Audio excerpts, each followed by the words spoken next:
everybody, welcome back to my channel. I feel like the topic of beautiful women in tragedy has always been something that writers, filmmakers have been obsessed with. As you know, the new album that came out, The Life of a Showgirl, the main song called Ophelia, that has sparked a lot of interest. The topic of beautiful women and death is explored in literature, art, and culture, often linked to romanticism, obsession, and the trope of the beautiful dead girl. This trope, exemplified by figures like Marilyn Monroe, Sharon Tate, Evelyn McCall, often involves a fascination with preserving the woman's beauty in her physical prime. For centuries, poets, especially in the Romantic and Gothic eras, wrote about the death of a beautiful woman because it symbolizes the intersection of love, beauty, innocence, loss, and the eternal, all at once. Edgar Allan Poe, Shakespeare, and John Keats saw death as a way to preserve beauty forever, untouched by time or decay. Poe himself famously wrote, "The death of a beautiful woman is unquestionably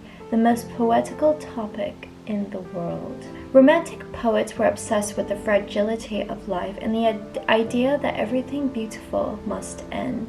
The death of a woman symbolizes this perfect fleeting purity, something too delicate for the mortal world. In much of the 19th century poetry, women were often idolized, treated as muses or embodiments of emotion, rather than full human beings. Their deaths became metaphors for lost innocence, purity, or divine love, which says more about the male gaze and the culture of the time rather than real women. For example, Ophelia in Hamlet embodies this trope perfectly. She's young, innocent, and silenced by politics and madness of men.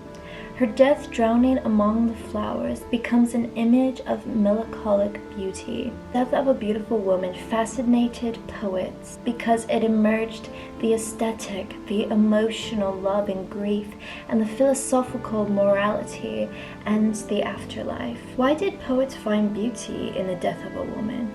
Why did they write of her pale face, her stillness, her silence? This one of Ophelia is perhaps the visual archetype of a young and beautiful dead woman in art. No other painting quite surpasses the vibrant and melancholy beauty, intricacy, and the magic of Ophelia.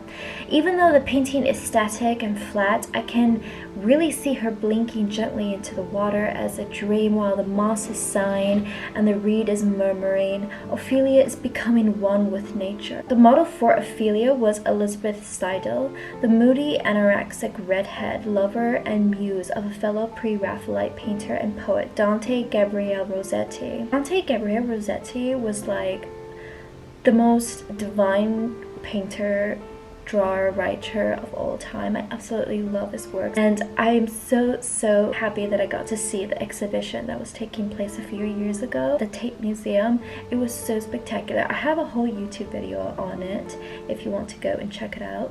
Film inherited this fascination and amplified it visually. The death of a beautiful woman was seen as widely beautiful because it touched on humanity's oldest tensions: beauty and decay, love and loss, desire and destruction. Next film is one from 1948 called The Red Shoes. Funny enough, I actually saw this at an exhibition in London a couple years ago. This one is about a ballerina torn between love and art dances herself to death. Her death is both beautiful and horrifying, the artist's internal muse consumed by her own perfection. For centuries, artists have found beauty in the same haunting image. From ancient myth to modern film, her death has been treated not as a loss, but as art, a vision of beauty preserved in silence. But why did artists, poets, and directors find this so captivating?